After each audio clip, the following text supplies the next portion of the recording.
Very good evening to all the students.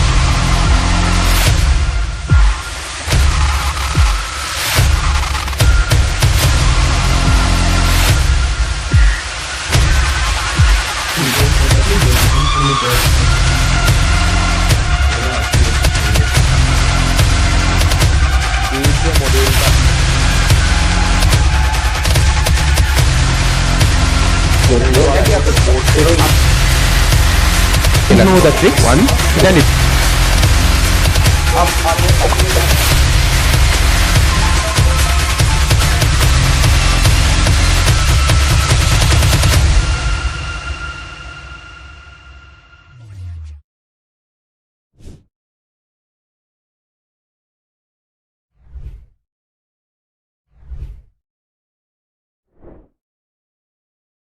Success, fame, and impact. When someone integrates all the efforts, they get success. When someone channelize this success, they get the fame. And যখন কেউ ওই ফেমটাকে সোসাইটির positive কাজে use করে, they became impactful. They get the impact. ঠিক এরকমই একজন আজকে আমাদের মধ্যে উপস্থিত আছে। দ্য গ্রোথ শোর ফার্স্ট এপিসোডের চিফ গেস্ট হিসাবে he is none other than one of the most impactful, one of the most inspiring figure, one of the greatest and one of the most idol figure for all of us is none other than sir Siddhartha Shankar Roy. He is not just a teacher for us, he is like a living legend. He is an inspiration, he is an idol, he is the king of math. So, chalo shuru kora jak ajker session, and I am very excited because he is not just my mentor, he is not just my teacher, he is an idol figure to me also. So definitely we going to learn a lot from him. So let's start. Good afternoon, sir. Thank you. Welcome to our growth show, episode 1, and I am very happy to have you in my show. And since my childhood, you are my mentor, you are idol figure to me, and it was my dream to sit beside you and to have a convo like we're gonna to have today. Thank you, and really it means a lot to me. তো sir, first যে কোয়েশ্চেনটা আমি তোমার থেকে জানতে চাইবো, এই যে চাইল্ড এসএসআর থেকে আজকে ত্রিপুরার one of the greatest teacher mister SSR, আমাদের কাছে রেসপেক্টেড, প্রিয়, আইডল সিদ্ধার্থ শঙ্কর রায় স্যার হয়ে ওঠা, হাউ ওয়াজ দ্য জার্নি? দেখো, মানে আমার জার্নিটা তো একটু ডিফারেন্ট বাকিদের থেকে। হ্যাঁ, ফার্স্ট একটা বলে রাখি যে আমি স্যার কথাটা মানে খুব একটা নিই না। মানে আমাদের স্যার কথাটা মানে অনেক ডিফারেন্ট, অনেক বেশি রেসপেক্টেবল, অনেক বেশি পাওয়ারফুল ওয়ার্ড। তাই আমি কোনো জায়গায় নিজেকে স্যার কথাটা লিখি না। মানে আমি সবসময় লিখি গাইডেড বাই সিদ্ধার্থ শঙ্কর রায়। আমি কোনো সময় স্যার ইউজ করিনি। স্যার কথাটা মানে অনেক পাওয়ারফুল ওয়ার্ড আর কি। আমার কাছে মনে হয় আমিও স্টুডেন্ট, মানে আমিও শিখছি, বুঝতে পারছো? ফার্স্ট কথা হচ্ছে এটা। আর যেখানে টিচিং প্রফেশনে আসা, অ্যাকচুয়ালি আমার মনে আছে আমি যখন কলেজে পড়ি, আমার একজন খুব ফেভারিট টিচার ছিল, ওনার নাম ছিল সত্যেন সাহা। তো স্যারের থেকে মানে স্যারের বোঝানোর টেকনিক বা স্টুডেন্টদের সাথে মেশা, এগুলি আমাকে খুব ইন্সপায়ার করতো। এমন একদিন ছিল যে স্যারের কাছে আমি ব্যাক টু ব্যাক 3টা ক্লাস করেছিলাম, 6টা থেকে সকাল 6টা 8টা, 8টা 10টা, দেন 11টা 1টা। আমি সকাল 6টায় গেলাম, স্যার বাড়ি থেকে 1টার সময় বেরোলাম। স্যার দুপুরে 10টায় আমাকে একটা মানে বিস্কিট কলা টলা খেতেও দিয়েছিল, দেখলো যে আমি এতক্ষণ ধরে স্যারের বাড়িতে আছি। বাট ওই দিন যখন আমি স্যারের বাড়ি থেকে বেরোই, স্যারকে আমি বলেছি, স্যার আমি যাই করি কোনোদিন টিচার হব না, কারণ আমি 3টা বেচে পড়েই আমার অবস্থা একদম খারাপ। আমি এটা স্যারকে বলছি, স্যার তুমি ক্লাস এতক্ষণ করাও কি হবে, আমি তো শুধু বসে রয়েছি তোমার কথা শোনার জন্য, আর তুমি ব্যাক টু ব্যাক একটার পর একটা বেচ পড়িয়ে যাচ্ছ এত এনার্জির সাথে। আমি বলছি এটা আমার দ্বারা কোনোদিন পসিবলই না। বাট যখন আমি কলেজে পড়ি, তখন আমার ক্লাসমেটস বা আমার সাথে যারা আছে ওদের সাথে ডিসকাশন, বা ওদের যদি কোনো কিছু অসুবিধা থাকে এগুলি নিয়েও আমার যতটুকু জানা আছে ওদেরকে বুঝিয়ে দেওয়া। ইউনিভার্সিটিতে ওঠার পর সবার সাথে আমরা 23 স্টুডেন্ট ছিলাম টোটাল। যার যেটা ডাউট থাকে আমার বাড়িতে আসতো, আমি ওদের সাথে কথা বলতাম। তখন থেকে আমার কাছে মনে হচ্ছে যে না, পড়ানোটা আমার পক্ষে ইজিও লাগছে আর ভালোও লাগছে। আমি যখন দেখতাম যে আমার বন্ধু বান্ধব আমার কাছে বুঝতে আসছে, ডিসকাস করতে আসছে, আমি ওদেরকে বোঝানোর পর যে খাতায় বুঝিয়ে দিতাম, দেখা গেল কি আমরা যখন কোনো একটা জিনিস বোঝাই অনেক কিছু কাটাকাটি করতে লাগে, ওরা এই খাতাটা নিয়ে জেরক্স করাতে যেত। তো জেরক্সের মালিক একদিন বলছে যে এটা কি জেরক্স করাতে আনলেন, সব দিকে কাটা। ওরা বলছে এটা আমার বন্ধু বুঝিয়ে দিয়েছে, এই বোঝানোটা দেখলে আমাদের মনে থাকবে। তো ওরা আমি যেটা লিখতাম এইটাই ওরা জেরক্স করে বাড়িতে নিয়ে যেত। তখনই আমার কাছে আস্তে আস্তে কনফিডেন্স আসা। আর সেকেন্ড হচ্ছে কি, আমার আর্থিক অবস্থা খুবই খারাপ ছিল। মানে আমি বুঝেছিলাম যে এখন যদি আমি ফার্দার পড়াশোনা করতে যাই, দেন আমার বাড়ির মানে আর কোনো রাস্তা নেই আর কি, সব রাস্তা শেষ, দেন আমাকে আসতেই হবে এই প্রফেশনে। তো এক হচ্ছে গিয়ে ওই একটা ইচ্ছা বা সবার থেকে কনফিডেন্স পাওয়া যায় না আমি মেবি একটু পড়াতে পারি বা আমার কথাটা মানুষ বোঝে। আর সেকেন্ড হচ্ছে গিয়ে খুব আর্থিক সংকট, এই দুইটা জিনিস আমাকে প্রেশার দিয়েছে যে এখান থেকে শুরু করা যাক। Okay. এই আর কি। And we are very fortunate to have you as our mentor, and whole student community is very lucky to witness the legacy of SSR. And sir, second question যেটা আমি তোমার থেকে জানতে চাইবো, লাইক ফর মি, যখন আমি class 12-এ ছিলাম তখন আই ওয়াজ ডিসাইডেড যে আমি কেমিস্ট্রি নিয়েই পড়বো। Personally I don't have any interest in medical or engineering BTech. তো I was decided in my mind যে আমি কেমিস্ট্রি নিয়েই পার্সিউ করবো। তো যখন তুমি ক্লাস 11-12-এ কন্টিনিউ করছিলে, তোমার কি এরকম কিছু ডিসাইডেড ছিল যে আমি ম্যাথস নিয়েই কন্টিনিউ করবো, ম্যাথস নিয়ে আমি সোসাইটিকে সার্ভ করব, তো নাকি ইট ওয়াজ লাইক র্যান্ডম ডিসিশন? দেখো মানে এখানেও আমি যখন ক্লাস 11-এ পড়ি তখন কিন্তু আমি পুরা বিছানায় ছিলাম, কিন্তু একদম শয্যাশায়ী।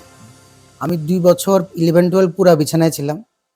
এরপরে 1 বছর আমি পড়িই নাই, কারণ আমার বাড়িতে মোটামুটি এটা ডিসাইডেড হয়ে গেছে যে আমার পড়াশোনা করা তো পসিবল না, যেহেতু আমি খাটে থেকে উঠতেই পারি না, ইভেন টয়লেট অবধি খাটে, এতটাই আর কি অবস্থা খারাপ। ঠিক আছে, তো 1 বছর পড়ি নিয়ে আমরা বুঝে গেছিলাম যে আমার আর পড়াশোনাটা তো হচ্ছে না, পড়াশোনা হয়তো আমাকে ব্রেক দিতে হবে।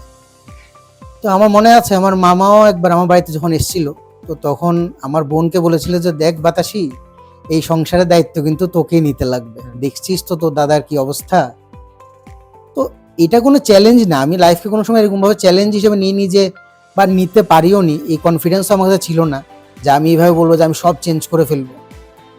বাট অনেক মানুষের আশীর্বাদ আর আমার বন্ধু বান্ধবের অসংখ্য চেষ্টা, আমি হয়তো আজকে এই জায়গায় যে আমার কাছে মনে হয়েছে যে দেখা যাক লাইফের প্রত্যেকটা অপরচুনিটিকে যদি আমি একটু একটু করে কাজে লাগাই তাহলে হয়তো আমি এগিয়ে যেতে পারি।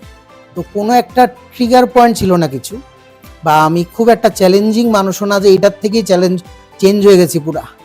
বাট আমি চেষ্টা করেছি প্রত্যেক দিন একটু একটু করে বেটার হওয়ার জন্য, কালকের থেকে আজকে একটু ভালো, আজকের থেকে এরপর দিন আর একটু ভালো, এতটুকুই, মানে এটাই ঠিকঠাক আছে। Okay sir, going to next question. Sir, as you know, for me you are my idol figure, like I said earlier, and আমার মতো এমন অনেক টিচার, অনেক স্টুডেন্টদের কাছে তুমি আইডল ফিগার।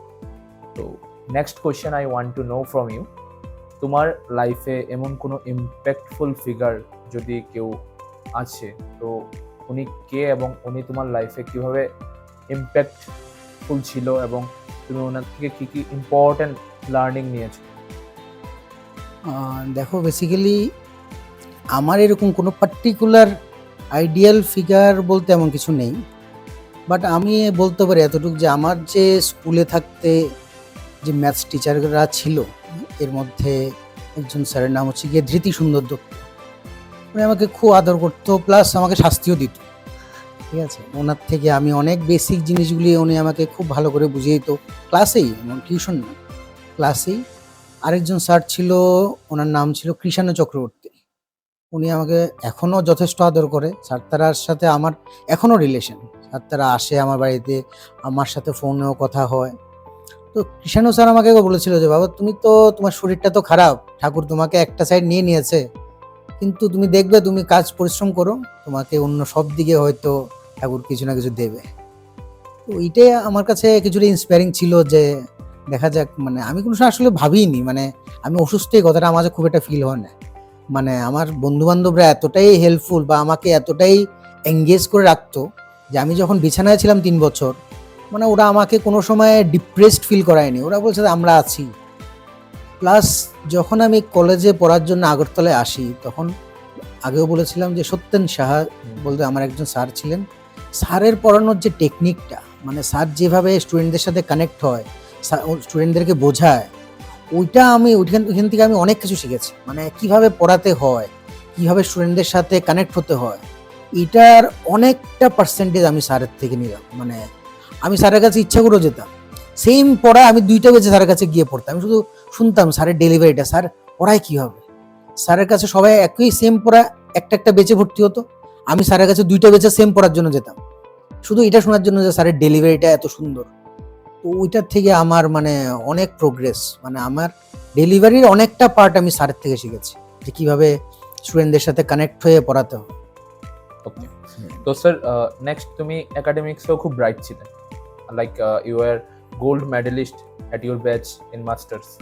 তো তারপর তোমাকে কি ইন্সপায়ার করলো যে তুমি ডিসাইড করলে যে I will serve the society as teacher, as mentor of the state people, স্টেটের স্টুডেন্টদের জন্য তুমি কীভাবে টিচিং করে তাদেরকে একটা রাইট পাতে নিয়ে যাবে, তো ওইটার ইন্সপিরেশনটা কী ছিল? দেখো, মানে আমি খুব ব্রাইট স্টুডেন্ট ছিলাম এমন তো না, এটা সত্যি কথা। মানে আমি অন্য সাবজেক্ট সে একটা পারতামও না বা ইন্টারেস্টও হয়তো কম ছিল। আর আমি ছিলাম খুব মানে পুয়ার একটা জায়গাতে, যেখানে মানে পড়াশোনার তেমন একটা সিগনিফিকেন্সও কম ছিল, বা এমন একটা লোকালিটিতে থাকতাম যেখানে সবাই পড়াশোনার প্রতি কম সিনসিয়ার। তো আমার মধ্যেও সেটার একটা এফেক্ট তো ছিল। আর বেসিক্যালি ম্যাথসের কথা যদি বলি, বাকি সাবজেক্ট থেকে ম্যাথসটা একটু হয়তো আমি বুঝতাম, ওইখান থেকে শুরু। আর বাস এরপরে দেখা যায় কি আস্তে আস্তে করে টিচার হিসাবে কোনো সময় নিজেকে তো ভাবিনি, সত্যি কথা। মানে আমি টিচার হব বা স্টুডেন্টদেরকে এইভাবে সার্ভ করবো, আমি আগেই বলেছি যে আমার এমন কোনো প্ল্যান ছিল না। এটা আমাকে পরিস্থিতি এই জায়গাতে নিয়ে এসছে। আর আমি সবসময় একটা জিনিসে ভাবি যে আমি কোনোদিন কারোর সাথে কম্পিটিশনে যাইনি, বা ভাবিও নি আমি কারোর সাথে কম্পিটিশন করবো। ওই রকম আমার কাছে অবস্থা ছিল না, আমি শুধু পরিস্থিতির সাথে কম্পিটিশন করেছি। মানে আমি সাস্টেন করতে হবে আমাকে এই পৃথিবীতে, এটাই আমার মেন রাস্তা ছিল। আর আমার কাছে মনে হয় আমি কিছু পারতাম না, শিখেছি শুধু, প্রত্যেক দিনেই আমি শিখেছি, আজও শিখি। সো মানে এমন কোনো রাইট কোনো কিছু বা ট্রিগার কিছু নেই। আমার কাছে মনে হয় যে আমি আমার থেকে বেটার হতে লাগবে, এটাই আমার সবসময় একটাই ফর্মুলা। আমার কোনো কম্পিটিশন বা এরকম কিছুতে আমি নিজেকে মানে নিই না আর কি। মানে আমার কাছে মনে হয় ওইটার জন্য আমি নাই। Okay, and we are fortunate enough যে তোমার পরিস্থিতি আজকে আমাদেরকে এসএসআর স্যারের মতো একজন মেন্টর দিয়েছে। Like for me you are my mentor, and like me there are many peoples যারা তোমাকে মেন্টর কনসিডার করে, নিজেকে ইন্সপায়ার করে তোমাকে দেখে। তো স্যার আজকে এসএসআর এবং সেন্ট্রয়েডকে পুরো ত্রিপুরা চিনে। তো next question I want to no যে এই সেন্ট্রয়েড নামটা কোথায় থেকে আসলো, অ্যান্ড যখন সেন্ট্রয়েড ক্রিয়েট করেছিলে, যখন সেন্ট্রয়েড ভেবেছিলে, তখন কি লং টার্ম কোনো ভিশন ছিল নাকি ইট ওয়াজ লাইক হয়ে গেছে? এটা খুব মানে একটা আমি কোনো সময় কাউকে বলি নাই। দেখো, মানে যে কোনো একটা পরিস্থিতি আমরা যখন কোনো একটা কাজ শুরু করি, আমার কাছে মনে হয় সবসময় একটু ভেবে চিন্তা করে দেখা দরকার যে তুমি যে কাজটা শুরু করলে এটার প্লাস কি হতে পারে, মাইনাস কি হতে পারে। তো যখন আমি টিউশন শুরু করি, আমি যখন বুঝেছি যে আমি এটাকেই আমার ব্রেড অ্যান্ড বাটার বলো বা আমার প্যাশন বলো বা যেটাই হোক, মানে আমি এই রাস্তাটাকে ডেফিনেটলি একটা ওয়ে আমার বানাবো, যেটা দিয়ে আমি বাকি জিনিসটা চিন্তা করতে পারি। তখন আমি দেখলাম কি যে আমি যখন শুরু করলাম, তখন আগরতলায় যে স্যাররা ছিলেন ম্যাথসের, যেমন আমি বলতে পারি যে সুমন স্যারের বোঝানোর টেকনিক, অমিতাভ স্যারের স্পিড, তারপরে হিমাংশু স্যারের ডেপথ, তারপরে শুভেন্দু স্যারের অনেক বেশি হোমওয়ার্ক, নিতাই স্যারের টাফনেস, তারপরে প্রদীপ পাল স্যারের সাজেশন, এক একজন স্যার এক একটা স্পেশালিটি ছিল। তখন ওরা স্যাররা অনেক বেশি পপুলার, মানে আগরতলায় ওরা একদম যে যার জায়গায় স্পেশালিস্ট। তো আমি চিন্তা করলাম কি আমার মধ্যে এমন একটা কিছু থাকা দরকার যাতে করে সবগুলি জিনিসের কিছু কিছু জিনিস আমি আনতে পারি নিজের মধ্যে, এমন একটা কোয়ালিটি বিল্ড করতে পারি যে যাতে করে মোটামুটি সব কিছু আমার মধ্যে স্টুডেন্টরা পেয়ে যায়।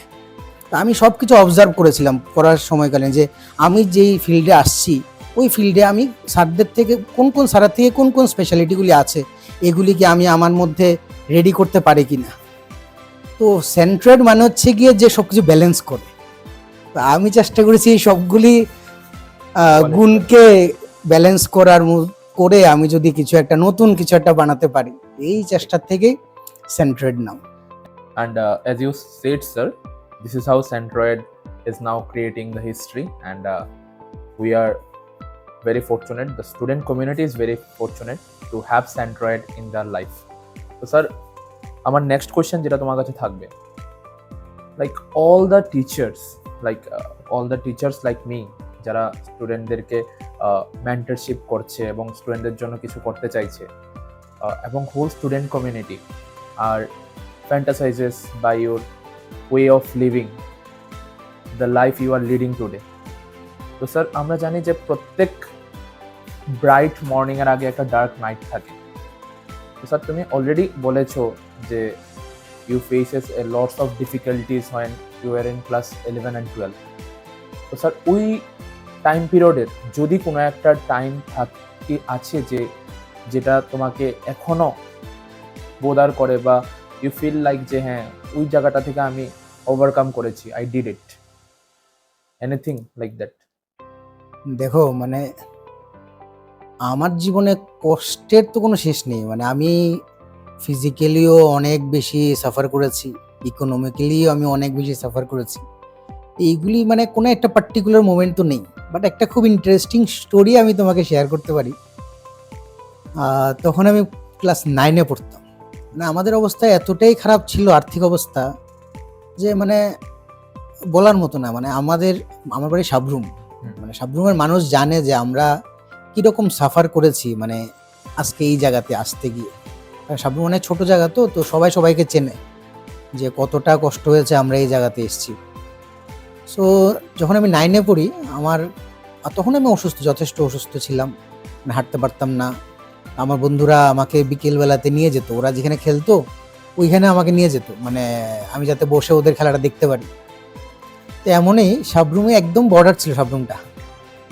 তো ওইখানে কি করতো, মানে কিছু জিনিস বাংলাদেশে নিয়ে যেত, কিছু যদি বাংলাদেশের জিনিস ত্রিপুরাতে বা ইন্ডিয়াতে নিয়ে আসতো মানুষ। এটার জন্য মানুষ কি করতো, মানে যে বিএসএফ যারা ছিল, এটা বলা ঠিক না, ওদেরকে কিছু না কিছু গিফট হিসেবে দিত আর কি। তো আমি একবার দেখছিলাম যে একটা বিএসএফ কে এরকম একটা লোক এসে একটা কোল্ড ড্রিঙ্কসের বোতল দিয়েছে। তো উনি আমার সামনে, আমি তখন দূর থেকে দেখছি যে উনি একটা গ্লাসকে এই কোল্ড ড্রিঙ্কসটা দিয়ে ধুয়ে আবার এটার মধ্যে কোল্ড ড্রিঙ্কসটা খেলো। আমার ওই সময় খুব মাথা গরম হয়ে গেছে। আমি বলছি যে আমি একটু এক ফোঁটা কোল্ড ড্রিঙ্কস কেনার মতো আমার টাকা না, আর আমার সামনে একটা মানুষ কোল্ড ড্রিঙ্কস দিয়ে গ্লাস ধোয় দেন এই কোল্ড ড্রিঙ্কসটা খায়। ওনার উপরে দিন আমার খুব মাথা গরম হয়েছে। আর নিজের পরিস্থিতির উপরে তো এখন মনে হয়েছে যে আমি কীরকম অবস্থায় আছি, যে আমি একটা মানুষ এরকম করছে, এটা আমি সহ্য হচ্ছে না আমার কাছে। আমি বলছি আমার কাছে এক ফোঁটা কোল্ড ড্রিঙ্কস খাওয়ার টাকা নেই। তো আজকে হয়তো আমার ওই দিনগুলি নেই এখন। মোটামুটি মানে আমার যদি কোনো একটা জিনিস পছন্দ হয় সাধ্যের মধ্যে, এটা কেনা বা আমার ফ্যামিলিকে একটা সুন্দর ভ্যাকেশন দেওয়া, অতটুকু পজিশনে আমি হয়তো মেবি এসেছি বা আসার চেষ্টা করছি, এতটুকুই আর কি। মানে এর বেশি এমন কিছু না। বাট এরকম অনেকগুলো ছোটো ছোটো মোমেন্ট যেগুলি আমি ছোটোবেলায় ছোট থাকতে এরকম হয়, ফ্যান্টাসি থাকে যে যাদের কাছে টাকা কম থাকে ওদের অনেক ছোট ছোট জিনিসে খুশি আসে। তো আমার কাছে তখন একটু কোল্ড ড্রিঙ্কস খাওয়াটাও খুশি ছিল, বাট ওই দিন আমার সামনে এই জিনিসটা অনেক বড় চ্যালেঞ্জ ছিল, কারণ আমার এক টাকাও নেই, এই আর কি। ওকে, তো স্যার আমার যে নেক্সট কোয়েশ্চেনটা থাকবে ওইটা বলতে পারো ডাইরেক্ট স্টুডেন্ট কমিউনিটি থেকে আসা। আচ্ছা, তো the next thing I want to know is, তুমি ত্রিপুরার ম্যাথসের king, at least for us you are the king. And sir এখন যদি প্রেজেন্ট সিনারিওটা তুমি দেখো, যারা পিসিএম নিয়ে পারসিউ করছে তাদের মোস্ট ফোবিক সাবজেক্ট হচ্ছে ম্যাথস। এর মধ্যে অনেকে আছে যারা অ্যাকচুয়ালি ম্যাথস ভালো করতে চায়, but right now they are clueless, they don't know how to do it. তো তাদের জন্য তুমি কি বলবে স্যার, যাতে তারা ম্যাথসটাকে অ্যাকচুয়ালি নিজের উইকনেস থেকে স্ট্রেংথে কনভার্ট করতে পারে? অ্যান্ড আমরা দেখেছি আমাদের স্টেটে যে অ্যাডভান্সের রেজাল্টগুলো একটু ফ্লাকচুয়েট করছে, এটা স্পেশালি ম্যাথসের জন্য আর ফিজিক্সের জন্যই করছে, এর মধ্যে ম্যাথসটা একটু বেশি হ্যাম্পার করছে ওদেরকে। তো স্যার যারা আপকামিং এক্সপিরিয়েন্স আছে তাদের জন্য কি বলবো? দেখো, আমার কাছে মানে এটা আমার ব্যক্তিগত মতামত যে ক্লাস যেইতে ভালো রেজাল্ট করার জন্য, দেখো প্রথম কথা হচ্ছে যেই আর লাইফ সেম কথা না, কিন্তু এক্স্যাক্টলি। আমি দেখেছি আমার লাইফে দুই রকম টাইপের স্টুডেন্ট আছে। একটা হচ্ছে যারা হচ্ছে গিয়ে স্কুলের পড়াটা, স্কুলের বুকসগুলিকে খুব সুন্দর করে পড়ে, যাদের যেই সাথে কোনো রকম রিলেশন নেই, ঠিক আছে, ওদের পড়াটাকে সুন্দর করে পড়ছে। আমি ওই পড়াটাকেও খুব রেসপেক্ট করি, যদি তুমি তোমার বইটাকে ভালো করে পড়ো। মানে যেই আলটিমেট এমন তো কোনো কথা নেই। ইউপিএসসি বলো বা অন্য টিপিএসসি, টিসিএস, অনেক আদার্স এক্সাম, এসএসসি বলো, যেগুলিতে ভালো কাজ করা যায় সোসাইটির জন্য, ঠিক আছে।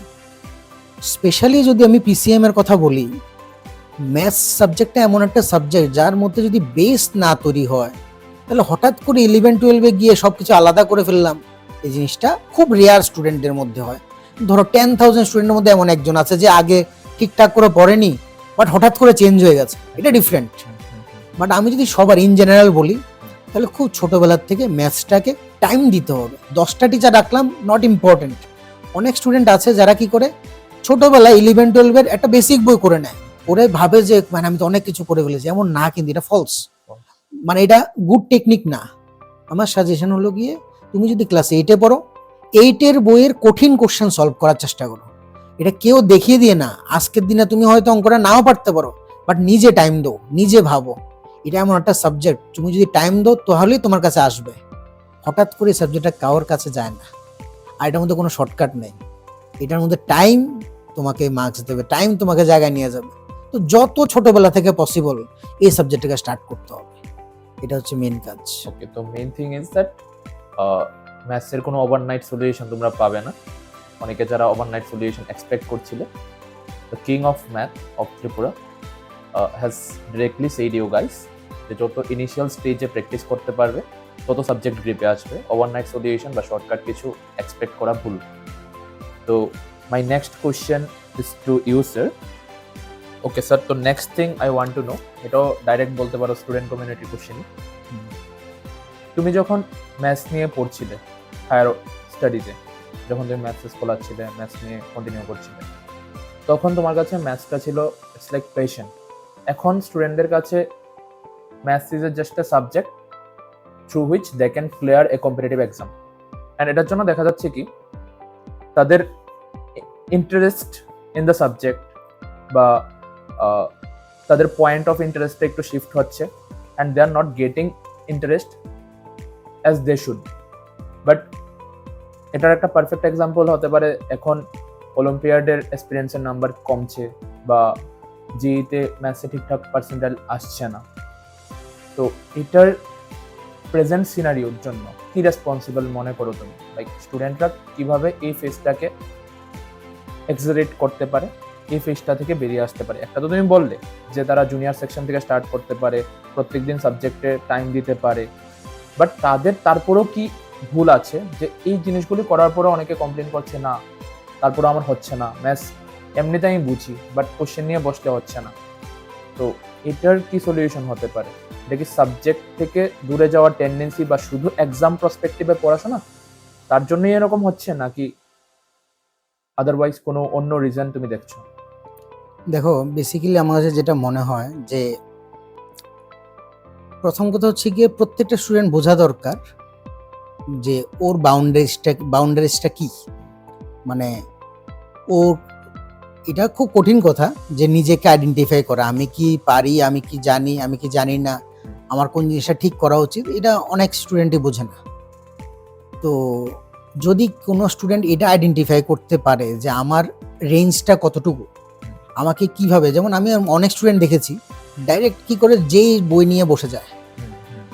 আমি অন্য সাবজেক্টের কথা বলতে পারি না, আমার সাবজেক্ট ম্যাথসের কথাই বলছি, যে যদি কোনো স্টুডেন্ট মানে ওর বেসিক ঠিক নেই, ও একটা বেসিক বই যদি ও ঠিকঠাক করে কমপ্লিট না করতে পারে, ওইটার মধ্যে যদি ওর কনফিডেন্স না থাকে, ওই অবস্থায় যে কোনো একটা জেইর বই নিয়ে নিলাম, তারপরে চিন্তা করলাম যে আমার দেখি মিলছে না, এটা মানে ওই কারেক্ট ওয়ে না আর কি। ঠিক আছে, সবার পড়াশোনার সিস্টেম সেম না, এক একজন এক একটা টাইপের পড়াশোনা করে। আমি যেটা সাজেশন দেবো স্টুডেন্টদের জন্য, যে তুমি যদি মনে করো যে চোখ বন্ধ করে তুমি পড়তে পারছো, তাহলে তোমার পড়া ঠিক আছে। যে কোনো সাবজেক্ট তুমি যদি ওই চ্যাপ্টারটা, ওই টপিকটা চোখ বন্ধ করে ভাবতে পারো, চোখ বন্ধ করে বইয়ের পেজগুলি চেঞ্জ করতে পারো, তাহলে তুমি রাইট ট্র্যাকে আছো। আর শুধুমাত্র মানে আমি বই দেখলাম, এরপরে গিয়ে আবার হারিয়ে গেলাম, ওই অবস্থায় রেজাল্ট কনভার্ট করা নট ইজি। আর ইন্ডিয়া এত বড় একটা কান্ট্রি যে এখন কোনো একটা স্টেট বা কোনো একটা পার্টিকুলার জায়গায় কম্পিটিশন হয় না। যদি তুমি না পড়ো, তোমার জায়গাটা নেওয়ার জন্য 140 কোটি মানুষ রেডি আছে, ঠিক আছে? সো কম্পিটিশন অনেক হাই। ইন্ডিয়ার অনেক অ্যাডভান্টেজও আছে, ডিসঅ্যাডভান্টেজও আছে। আমাদের পপুলেশন, আমাদের অ্যাডভান্টেজও, আমাদের ডিসঅ্যাডভান্টেজও। এখন আমি অ্যাজ এ স্টুডেন্ট যদি ভাবি, এ লার্জ পপুলেশন আমার জন্য ডিসঅ্যাডভান্টেজ, কারণ স্পেস অনেক কম আর কম্পিটিটর অনেক বেশি। এইখানে কোনো রকমের এক্সকিউজ নাই, একটাই কাজ শুধু, 24/7 পড়ো। যদি মনে হয় যে আমাকে পড়াশোনা দিয়ে কিছু করতে হবে, দেখো সবচেয়ে ইজিয়েস্ট ওয়ে লাইফকে একটা সুন্দর জায়গায় নেওয়ার, এটা হচ্ছে পড়াশোনা। তুমি যদি ভাবো যে গান বা খেলাধুলা এগুলি অনেক টাফ, রেয়ারেস্ট থেকে রেয়ারেস্ট মানুষের কাছে এই কোয়ালিটি আছে, তাও গিফটেড কোয়ালিটি থাকতে হয়। আর পড়াশোনা যেটার মধ্যে সবাই কিছু না কিছু করেই ফেলে। সো আমার কাছে মনে হয় ত্রিপুরার যেরকম আমাদের আর্থিক অবস্থা সব মানুষের অ্যাভারেজে বলি, এদিকের মানুষের জন্য এটাই বেস্ট প্রসেস পড়াশোনা করা। সো টাইম দো, রেজাল্ট আসবেই। আর আমি সবসময় বলি, যেই আইআইটি, নিট, মেডিকেল এগুলি লাইফের শেষ কথা না। আর তুমি যদি অনেস্ট এফোর্ট দাও, তাহলে তুমিও অনেস্ট রিপ্লাই পাবে লাইফ থেকে। এটা মেনটেন করা দরকার। এক্স্যাক্টলি। তো লাইক স্যার সেইড যে শর্টকাট ছাড়তে হবে, শর্টকাট কিছু হয় না। If you are giving honest perception to your preparation, definitely you will get a honest reply from the life. God will definitely help you at the worst phase. যদি তুমি সিচুয়েশনের সাথে সমঝোতা না করো, তুমি যদি প্রিপারেশনকে 100% দাও, লাইফ তোমাকে রেজাল্টও 100% থেকে বেশি দেবে। এটাই স্যার বলেছে বারবার। Okay sir, my next question will B, এটা আমার পার্সোনাল ইন্টারেস্ট বলতে পারো, বা আমি স্টুডেন্টদের মেন্টর হিসেবে জানতে চাই যে এখনো যখন আমাদের আইআইটি বা জেই অ্যাডভান্সের কথা মাথায় আসে, ত্রিপুরা থেকে 3 digit rank is now also nearly impossible মনে হয়। ইট সাউন্ডস লাইক যে অনেক বড় কিছু। তো ত্রিপুরা থেকে ফার্স্ট 3 ডিজিট র্যাঙ্ক যেটা এসেছিল, এটা তুমি প্রডিউস করেছিলে। অ্যান্ড গত কয়েক বছরে যতগুলো IIT top most result Tripura থেকে হয়েছে, বা ম্যাথসে যারা টপ নচ রেজাল্ট করেছে, তারা সবাই তোমার মেন্টরশিপের আন্ডারে ছিল, ইনক্লুডিং আলস অলসো। আমরাও তোমারই স্টুডেন্ট ছিলাম। অ্যান্ড এরপরে যত স্টুডেন্ট গেছে আইআইটি বা জেই মেন্স, জেই অ্যাডভান্সে টপ নচ ম্যাথসের রেজাল্ট বা স্টেট র্যাঙ্ক 1, 2 বা ন্যাশনাল 3 ডিজিট র্যাঙ্ক, সব তোমার মেন্টরশিপে। তো এটা তোমার থেকে আর বেস্ট কে বলতে পারবে যে 3 ডিজিট র্যাঙ্ক তো এখন এসে পড়েছে ত্রিপুরাতে, 2 ডিজিট কবে আসবে, 1 ডিজিট কবে আসবে? বিকজ আমরা ইজ লাইক এরপরেরটা কি করতে পারি, আমাদের টিচার হিসাবে বা আমাদের মেন্টর হিসাবে আমাদের কি কি ইমপ্রুভ করা দরকার, যাতে আমরা 2 ডিজিট এখন যেটা আমাদের কাছে ড্রিম মনে হচ্ছে, 1 ডিজিট যেটা এখন আমাদের কাছে ড্রিম মনে হচ্ছে, ওই একদিন আমরা ওই ড্রিমটাকে অ্যাচিভ করে ফেলবো। লাইক এখনো যদি আমরা দিল্লি বা মহারাষ্ট্রের মতো স্টেটে গিয়ে বলি, তো তারা এডুকেশন সেক্টর দিয়ে আমাদেরকে এখন এতটা রিকগনাইজ করতে পারে না। দে আর লাইক, তারা এটা ভাবতেই পারে না যে ত্রিপুরার মতো স্টেটের থেকেও 2 ডিজিট র্যাঙ্ক আসতে পারে, 1 ডিজিট র্যাঙ্ক আসতে পারে। এটা এখনো হয়তো আসেনি, but nearly very soon we gonna to produce it. তো এই ড্রিমটাকে আমরা কীভাবে রিয়েলিটিতে কনভার্ট করতে পারি, আমাদের টিচার হিসাবে বা মেন্টর হিসাবে কী কী রেসপন্সিবিলিটি আছে, এবং স্টুডেন্টদের কী কী করা উচিত, প্যারেন্টসদের এটার মধ্যে কী রোল থাকবে? দেখো, প্রথম কথা হচ্ছে গিয়ে মানে রেজাল্ট প্রডিউস যেটা বলছো তুমি আমার কথা, আমি কিন্তু এই জিনিসটা মানি না। আমার কাছে মনে হয় না যে আমি কোনো স্টুডেন্টের রেজাল্টের পিছনে আমার বিশাল কোনো হাত আছে। আমি সবসময় এটাই মানি যে একটা স্টুডেন্টের রেজাল্ট 99% ওর নিজের ক্রিয়েট করে, না তো আমার সব স্টুডেন্টই ভালো রেজাল্ট করতো, আমার থেকে কেন ফার্স্ট হয়, কেন কোনো র্যাঙ্কও পায় না, এমনও তো আছে। এমন না যে সব স্টুডেন্ট আমার আইআইটি এনআইটিতেই গেল। তো রেজাল্ট কমপ্লিটলি স্টুডেন্টের উপর, আমার যেটা নিজের ওপিনিয়ন। হ্যাঁ, এটা ঠিক যে আমরা ওকে ওর জার্নিতে একটা হেল্প করতে পারি, ওর সাথে থাকতে পারি। ও কোনো সময় যদি ডিপ্রেশনে চলে যায়, ও যদি কোনো সময় কনফিউজড হয়, ওই জায়গাটাতে ওকে ওভারকাম করার জন্য হয়তো আমরা ওই জায়গাটাতে একটু হেল্প করতে পারি, যেহেতু আমাদের প্রিভিয়াস এক্সপিরিয়েন্স আছে। আর যেখানে 2 ডিজিট 1 ডিজিটের কোশ্চেন, দেখো মানে এখন আর আগের যে টিচাররা, এই দুইটার মধ্যে অনেক তফাৎ। আগে স্যাররা সাবজেক্ট ওয়াইজ খুব ভালো ছিল, বাট ওদের মধ্যে সেই কম্পিটিশনটা ছিল না যে ইন্ডিয়াতে ফার্স্ট হতে হবে, ইন্ডিয়াতে টপ 100-এ আসতে হবে। কারণ আমি দুইটা জেনারেশনই মোটামুটি দেখেছি, মানে আমি একটা আগের স্যাররা যারা খুব ভালো ছিল, ওরা যখন পড়াতো ওদের স্টুডেন্টরা কীরকম রেজাল্ট করেছে, বা টিচাররা তখন স্টুডেন্টদেরকে কিভাবে মোটিভেট করতো। আর এখনের টিচাররা ওইটার থেকে অনেক আলাদা। এখনের স্যার তারা জানে যে অল ইন্ডিয়াতে একটা রেজাল্ট আনতে হবে, ওরা সবসময় মোটিভেট করে। আগে ওই কনসেপ্টটা একদমই প্রায় ছিলই না, কারণ আমিও তো স্টুডেন্ট ছিলাম, আমরা কখনো শুনিনি যে অল ইন্ডিয়াতে রেজাল্ট আসতে হবে, এইভাবে পড়ো, এইভাবে পড়ো, এই কম্পিটিশনে ফিল করো, আজকে এক্সামটা দাও, 3টে এক্সাম কালকে দিতে হবে। এখনের স্যার তারা যথেষ্ট বলে সবগুলি সাবজেক্টে, প্রত্যেকটা টিচার অনেক অনেক করে ভালো করছে। তো স্যারদের জন্য আমার কিছু বলার নেই, ওরা জানে যে ন্যাশনাল লেভেলে যদি আসতে হয় ওদের নিজেদেরও ইমপ্রুভ করতে হবে, আর অটোমেটিক স্টুডেন্টরা তো আছেই। আর প্যারেন্টসদের জন্য আমি এটা বলবো যে স্টুডেন্টের সাথে কথা বলে টিচারের উপর বিশ্বাস রেখে ওদেরকে সবসময় একটা পজিটিভ অ্যাপ্রোচ রাখতে হবে। খুব বেশি ডিসকাশন, খুব বেশি টিচার, মানে আমার কাছে একটু অফলাইন অনলাইন সব কিছু মিলিয়ে মিশিয়ে অনেক সময় ওরা কনফিউজড হয়ে যায়, ওইটাকে একটু ঠিক করতে হবে। বাকি তো পরিশ্রম, হার্ডওয়ার্কের উপর আর কিছু নেই।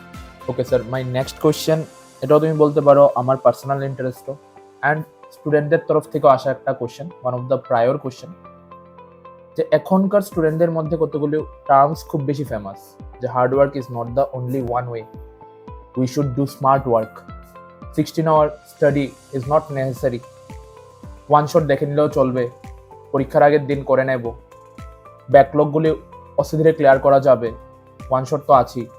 এই যে টার্মসগুলো, এই টার্মসগুলো রেজাল্টের পয়েন্ট অফ ভিউতে কতটুকু রিলেভেন্ট, অ্যান্ড তুমি ওদেরকে কি সাজেশন দেবে যে এগুলি স্কিপ করতে এবং রেজাল্ট করতে গেলে এগুলো কতটুকু এক্সটেন্টে অ্যাভয়েড করা দরকার? দেখো মানে ওয়ান শট বা আরেকটা কি জানি বললে, যে ব্যাকলগস ক্লিয়ার করা, ব্যাকলগস, এগুলি তো আসাই ঠিক না। তারপরে আমাদের লাইফে তো সবকিছু একদম সিকুয়েন্সিয়ালি যায় না, স্মুথলি যায় না। তো যদি কোনো কারণে এমন মনে হয় যে আমার টিচারের অ্যাডজাস্টমেন্ট ঠিক হয়নি বা আমার পড়াটা কোনো কারণে পিছিয়ে গেছে, সেই ক্ষেত্রে অবশ্যই স্মার্ট ওয়ার্ক করা দরকার। যে আমার কাছে মনে হয় যে পড়াটা চলছে ওই পড়াটাকে ঠিক রেখে, আর আগে যদি কোনো চ্যাপ্টার বাকি থাকে ওইগুলিকে আস্তে আস্তে করে কভার করা দরকার। এমন না যে শুধু আগেরগুলিই পড়লাম এখনেরগুলি পরে দেখবো, তাহলে কোনো সময় টিচারের সাথে কানেক্ট হতে পারবে না। তো এখন যেটা চলছে এটাকে ঠিক রাখো, আর আগেরগুলি একটু একটু একটু 10% টাইম দিয়ে দিয়ে শেষ করো। বাট অবশ্যই বেশি পরিশ্রম করতে হবে তখন, ঠিক আছে, তাহলে হয়ে যাবে। Okay, the main thing is that sir has said যে হার্ডওয়ার্কের কোনো রিপ্লেসমেন্ট নেই, হার্ডওয়ার্ক করতেই হবে, and consistency matter the most, কনসিস্টেন্সিটা বিল্ড আপ করতে হবে নিজের মধ্যে। অ্যান্ড স্যার তুমি এখন একটা পয়েন্ট মেনশন করেছো, এটা আমি নেক্সট কোশ্চেনে জিজ্ঞেস করতাম, হলে ইটস গ্রেট যে তুমি অলরেডি মেনশন করেছো। এই যে একটা বাচ্চা যদি 2 বছর হার্ডওয়ার্কের পরে টপ নচ রেজাল্ট করতে চায়, যে অ্যাডভান্সের মতো এক্সামে 2 ডিজিট বা 1 ডিজিট র্যাঙ্ক এনশিওর করতে চায় অল ইন্ডিয়াতে, আইআইটির মতো এক্সামে, টাফ এক্সামে, বা নিটের মতো এত কম্পিটিটিভ একটা এক্সামে, তাহলে টিচার সিলেকশন কতটুকু রোল প্লে করে, অ্যান্ড টিচার সিলেকশন বা পারফেক্ট মেন্টর সিলেকশন কতটুকু ইম্পর্টেন্ট? What do you think sir? দেখো টিচার সিলেকশন কথাটা তো মানে কোশ্চেনটা কঠিন, ঠিক আছে। আমার কাছে মনে হয় আমি যদি স্টুডেন্ট হই তাহলে আমি দেখবো যে আমি কোন টিচারের সাথে আমি কানেক্টেড বেশি, ঠিক আছে? ঠিক ঠিক কারণ 11-12-এ মানে এই জার্নিটাই এমন যে অনেক সময় আমাদের মধ্যে কনফিউশন ক্রিয়েট হয়ে যায়, মানে এই জায়গাটা ঠিক করে স্মুথলি যাচ্ছে না। তখন আমি এমন একজন স্যারকে প্রেফার করব যে স্যারের সাথে আমি এই জিনিসগুলো ডিসকাস করতে পারি, বা যে স্যার আমাকে রাইট ওয়ে দেখাতে পারে যে এই প্রসেসটা কীরকম হতে পারে। জিনিসটা কঠিন, বাট স্যার আমাকে বলবে যে মানে এইভাবে যাও, রাস্তা কঠিন বাট তোমার কাছে একটা ভালো রেজাল্ট আসার সুযোগ আছে। সো অনেক সময় দেখা যায় কি, দেখো আমিও তো এমন অনেক স্টুডেন্ট পড়েছি যার সাথে আমার খুব একটা ভালো ওর এডুকেশনালি ভালো কানেকশন হয়নি। এক্স্যাক্টলি এটা ওর দোষ না। অনেক সময় এমন হয় যে আমরা এমন একটা পরিস্থিতিতে এসে পড়ি যে আমার সাথে স্টুডেন্টের সেরকম রিলেশন বা সেরকমভাবে কানেকশন বিল্ড আপ হওয়া কঠিন। কারণ আমরা যখন একটা বেচ পড়াই আর বাইরের টিচাররা যখন একটা বেচ পড়ায়, দুইটার মধ্যে অনেক ডিফারেন্স। ওদের কাছে এত স্টুডেন্ট থাকে যে ওরা ইকুইভ্যালেন্ট ক্যাটাগরি স্টুডেন্টকে আলাদা আলাদা করে বেচ বানাতে পারে, ঠিক কিন্তু আমাদের কাছে এই স্টেটে এই অপশনটা অনেক কম। তো আমাদের অনেক বেশি অ্যাডজাস্ট করতে হয় এই জিনিসটাকে নিয়ে, টিচারদের স্পেশালি। তো স্টুডেন্টের এটা দেখা দরকার যে ও যদি টিচারের কথাগুলি প্রথম থেকে শুনে, বোঝার চেষ্টা করে, টিচারের সাথে কানেকশন বানাতে পারে, স্যারের সাথে কথা বলতে পারে, ডিসকাস করতে পারে, তাহলে ওর জন্য এটা বেটার। এমন অনেক বড় টিচার আমি কথাই বলতে পারি না, এক্স্যাক্টলি ওইটার আমার কাছে মনে হয় আমি হলে এটাকে বেশি এটা preferable. That means having an understanding mentor is the first priority. Definitely. ঠিক স্যার, এটা অনেক গার্ডেন অ্যান্ড প্যারেন্টসরা হয়তো একটু দেরিতে বুঝে, অ্যান্ড এটা যত তাড়াতাড়ি বুঝবে তত রেজাল্ট উইল বি ইফেক্টিভ। তো sir, my next question will be to you. এই যে স্টুডেন্টদের মধ্যে আমরা COVID, after COVID and during COVID একটা ট্রেন্ড দেখেছি, অনলাইন স্টাডিজের দিকে ঝোঁক। They are very bent to online studies. এখনও কোভিডের পরেও এই ট্রেন্ডটা চলছে। এবার দেখা যাচ্ছে কিছু বাচ্চা পুরো অনলাইনে পড়ছে, অ্যান্ড তারা definitely after 2 years they are doing very great. অনেক বাচ্চা অনেক ভালো রেজাল্ট করছে। আবার অনেক স্টুডেন্টদের দেখা যাচ্ছে যে তাদের যে অনলাইনের যে কনসগুলি আছে, ব্যাড এফেক্টসগুলি আছে, ওইগুলি খুব বাজেভাবে হ্যাম্পার করেছে, অ্যান্ড অনেক ডিজার্ভিং বাচ্চার হয়তো রেজাল্টটা নষ্ট হয়ে গেছে। তো এই যে অনলাইন ভার্সেস অফলাইনের যে একটা কন্ট্রাডিকশন এখনের স্টুডেন্টদের মধ্যে বা গার্জেনদের মধ্যে চলছে, ওইটাকে স্যার কিভাবে তুমি ডেসক্রাইব করবে, বা তোমার অ্যাকর্ডেন্সে অনলাইন ভার্সেস অফলাইনটাকে তুমি কিভাবে বলবে? দেখো আমি অনলাইন আর কোটা দুইটা একসাথে বলছি। তো তোমার কোশ্চেনে কোটা ছিল না, ওইটা আমি মেনশন করছি। দেখো তুমি যদি লাস্ট কয়েক বছরের মানে একটা সার্ভে করো, ত্রিপুরা থেকে যে স্টুডেন্টগুলি কোটায় গেল, ত্রিপুরার যে রেজাল্ট, দুইটার মধ্যে কোনো একটা বিশেষ ডিফারেন্স নেই। পারলে ত্রিপুরার রেজাল্ট বেটার হয়ে গেছে এভারেজ যদি আমি চিন্তা করি। ঠিক আছে, এমন কোনো কিছু নেই যে কোটায় গেলে মানে সবকিছু হয়ে গেল। ত্রিপুরার টিচাররা কোনো অংশে এখন কোটার টিচার থেকে কম না। ওরা সবাই ন্যাশনাল লেভেলে চিন্তা করতে পারে, ন্যাশনাল লেভেলে কীভাবে কোচিং দিতে পারে তার সম্পর্কে ওদের কাছে আইডিয়া আছে। অলসো ওরা এটাকে রেডি করছে, নিজেদেরকে অনেক বেশি রেডি করছে। আর সেকেন্ড আসছি অনলাইন। দেখো অনলাইনের যে সিস্টেমটা, আমি এটা বলছি না যে অনলাইনের টিচাররা ডিফারেন্ট, ওরা যথেষ্ট ভালো টিচার, কিন্তু অনলাইন শুধুমাত্র তাদের জন্য যারা এটা বুঝে যে আমি কতটুকু পারি, আমি কতটুকু গ্রোথ করতে পারবো, যে পারফেক্টলি নিজেকে চিনে, আর যে পড়ার সময় পড়ার জন্য যাকে বলতে হয় না, যে ছোটবেলার থেকে সিরিয়াস একদম, ওর জন্য শুধুমাত্র অনলাইন পড়াটা। নিজেকে বুঝতে হবে, পড়ার জন্য কেউ বলতে হবে না, পরীক্ষা যেদিন টাইম ওই দিনই দিতে হবে। ব্যাকলগ জমানোর কোনো সিস্টেম ওর কাছে, ওর ডিকশনারিতেই ব্যাকলগ শব্দটা নেই, শুধুমাত্র ওদের জন্য অনলাইন। আর বাকি কারোর জন্য আমি অনলাইন সাজেশন দেবই না। বাকি আমি যত স্টুডেন্ট দেখেছি ওরা কেউ রেজাল্ট পায়নি। দেখতে অনেক সুন্দর, সব ওরাও পড়ায় ভালো, কিন্তু ও জিনিসটাকে একটা টাইম পরে কি হয় মিক্স করে ফেলে, না সামনে যেতে পারে না পেছনে আসতে পারে। আর ওই তখনই লাগে অফলাইন টিচার, যে এই জায়গার থেকে উঠিয়ে আনা। ঠিক আছে। আর স্যার আরেকটা জিনিস যেটা তোমার কাছে আমি জানতে চাইবো, এটাও বলতে পারো স্টুডেন্টদের থেকে আসা কোশ্চেন, বা অ্যাজ এ মেন্টর আমার পক্ষে ওইটা আমি ওদেরকে সবসময় বলি, but still since you are my guest today, তো আমি চাইবো তুমিও এটা আরেকবার একটু এক্সপ্লেন করে দাও। টেস্ট সিরিজের কি প্রায়োরিটি, অ্যান্ড টেস্ট দেওয়াটা কতটা ক্রুশিয়াল একটা বাচ্চা যদি টপ নচ রেজাল্ট করতে চায়, অল ইন্ডিয়া র্যাঙ্ক 3 ডিজিট বা 2 ডিজিটে কিছু একটা আনতে চায়, how test series play the role? দেখো মানে আমার কাছে মনে হয় টেস্ট তো কম্পালসারি দিতেই লাগবে। ঠিক আছে, এবার ডেইলি টেস্ট দেওয়া মানে বাইরে যারা কোচিং করে একদম টপ বেস যেখানে, ওইখানে ওরা কি করে প্রত্যেকদিন টেস্ট নেয়। কিন্তু ওরা হচ্ছে অল ইন্ডিয়ার বেস্ট 10, বেস্ট 20, বেস্ট 25 স্টুডেন্ট, যাদের সঙ্গে যারা আলাদা, মানে ওরা ওদের সঙ্গে কম্পারিজনে নেই। আর বাকি সবগুলি বেঁচে 15 ডেজে একটা এক্সাম বা 1 মান্থে একটা এক্সাম, যেটা ঠিক। এই জিনিসটা আমরা কি করি ত্রিপুরাতে এখনো মিক্সচার হয়ে যাচ্ছে। দেখা যাচ্ছে কি সবটা স্যারের টেস্ট মিলে এক মাসে দেখা যাচ্ছে 10টা টেস্ট। আমার কাছে মনে হয় এটা সাইন্টিফিক না আর, বাট টেস্ট দেওয়া ডেফিনেটলি দরকার।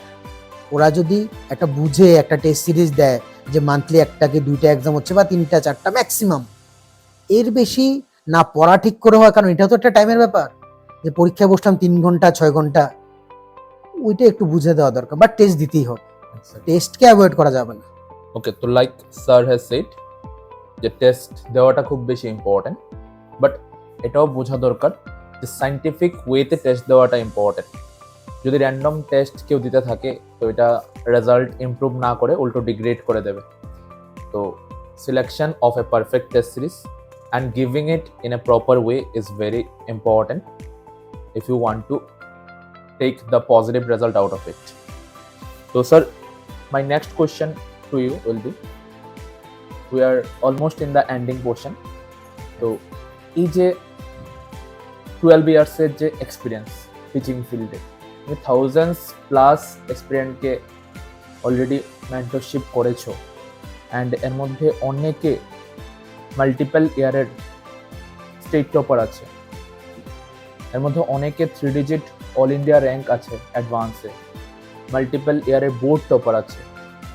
After achieving so many things as a successful mentor, যদিও তুমি বলেছো যে তুমি বিলিভ করো যে এটার মধ্যে তোমার কোনো বিশেষ কন্ট্রিবিউশন নেই, বাট স্যার যারা তোমার স্টুডেন্ট লাইক মি, আমরা জানি what you actually means to us. তো লাস্ট যদি তুমি একটা কনক্লুশন দিতে চাও স্টুডেন্টদেরকে যে what they need to follow to get the perfect pathway in the field of success, and যারা তোমাকে ইন্সপিরেশন মনে করে, যারা তোমাকে আইডল ফিগার ভাবে like me, there are so many mentors like me যারা তোমাকে আইডল ফিগার হিসেবে দেখে এবং তোমাকে খুব ফলো করে, তাদেরকে তুমি কি বলবে যে আমাদের জন্য কোনো একটা মেসেজ, অ্যান্ড যারা অ্যাসপিরেন্ট, ফিউচার অ্যাসপিরেন্ট, যারা ত্রিপুরাকে ন্যাশনাল লেভেলে মাল্টিপল প্রেস্টিজিয়াস কলেজে রিপ্রেজেন্ট করবে, তাদেরকে কি বলবে? হ্যাঁ দেখো, মানে কথাটা তো প্রায় সেমই, যে সাবজেক্ট ওয়াইজ প্রথম কথা হচ্ছে টিচারের সাথে ভালো রিলেশন থাকতে হবে, টিচারের কথা শুনতে লাগবে, সাবজেক্টে টাইম দিতে লাগবে। ডিফিকাল্টিজ আসতেই পারে, বাট ওইটা থেকে কীভাবে ওভারকাম করা যায় বা এটাকে আরও টাইম দেওয়া। কোনো একটা জিনিস কঠিন মানে এটা পারবই না তা না, এটাকে আস্তে আস্তে করে এটা পারার জন্য আমাকে আর একটু দরকার হলে একটা স্টেপ ব্যাক নিয়ে দেন একটা লং জাম্প করা, ঠিক আছে? এই জিনিসগুলি টিচারের সাথে কথা বলে টাইম দিয়ে ঠিক করতে হবে। আর টিচারদের জন্য কি বলবো বলো, টিচাররা যথেষ্ট করছে, আমি তো নিজে দেখছি। আমি মানে কোনো একটা সাবজেক্ট নেই, এভরি সাবজেক্ট, ম্যাথসে যদিও বলি আগরতলা, আমি ছাড়াও যে ম্যাথস টিচাররা আছে, দেখো মানে আমি যতটুকু মনে করি আর কি, এই ফিল্ডটা কিছুটা তোমার ওয়ার্ক এক্সপিরিয়েন্স, কিছুটা লাক। এমন অনেক ভালো টিচার আছে যারা আমার থেকে ভালো পড়ায়, বাট হয়তো ওরা আজকে ইকুয়াল বা ইকুইভ্যালেন্ট স্টেজে নেই। সো এটা একটা কন্টিনিউয়াস প্রসেস, এটার মধ্যে কোনো প্লাস মাইনাস নেই। এটা স্টুডেন্ট এমন অনেক আছে যারা খুব ভালো স্টুডেন্ট, কিন্তু রেজাল্টটা সেই রকমভাবে আসে নাই। তো এটা একটা প্রসেস চালিয়ে যেতে লাগবে, এটার মধ্যে কোনো ডেফিনিট রুল নাই। শুধু একটাই আমি যদি বুঝি যে হার্ডওয়ার্ক মোস্ট ইম্পর্টেন্ট। ট্যালেন্ট থেকেও এখন হার্ডওয়ার্কের সাথে কম্পিটেবল কোনো কিছু নাই। ট্যালেন্ট থেকেও অনেক ট্যালেন্ট স্টুডেন্ট আমি দেখেছি, বাট যে মানুষটা হার্ডওয়ার্ক করতে পারে ও লাইফে সব স্টেজে জিততে পারে। ও মানে কখনো পিছনে ফিরতে লাগবে না। হয়তো কোনো সময় ওকে কিছুটা ব্যাক স্টেপ নিতে হতে পারে, বাট ও হারবেই না। বাট তুমি যদি শুধু ট্যালেন্ট ওরিয়েন্টেড থাকো, এটা কিন্তু আমি এমন অনেক বাচ্চা দেখেছি তারা অনেক ভালো স্টুডেন্ট, কিন্তু আজকে হয়তো জবলেস, আজকে হয়তো ডিপ্রেশনে আছে। কিন্তু যারা হার্ডওয়ার্ক করে অভ্যাস আছে, ওরা আর এই প্রবলেমগুলি কখনো আসে না। সো টাইম দাও, সুস্থ থাকো, খুশি থাকো, আর হার্ডওয়ার্ক করো, বাস শেষ। ওকে, আর লাস্ট একটা কোশ্চেন তোমার থেকে আমি জানতে চাইবো, এটা বলো আমার পার্সোনাল কোয়েরি বা গার্জেনদেরও কোয়েরি। সেন্ট্রয়েডকে আগামী দিন তুমি কোন জায়গায় দেখতে চাও? মানে আমি এরকম ভাবে তো কোনো সময় বললাম আমি মানে টিউশন আমার মেইন পারপাস হবে এমন কিছু আমি ভাবি না, কিন্তু এটা সত্যি কথা আমি এখন চেষ্টা করছি যে আগরতলা এখন মানে খুব একদম টিউশন হাব হয়ে গেছে, মানে এখানে সবাই খুব সিনসিয়ার টিচাররা। তো দেখা যাক আস্তে আস্তে করে আমি যদি এটাকে আরো এক্সটেন্ড করে রুরাল এরিয়াতে নিতে পারি। So thanks a lot for giving so many time, sir. It was great. I personally learned so many things, and really it's very special having your mentor in front of you. And sir, thanks for everything. Thanks for existing. Thanks for being there at any condition of life. And you are my mentor, and there are so many people who actually idealize you, and we love you, sir. Thank you.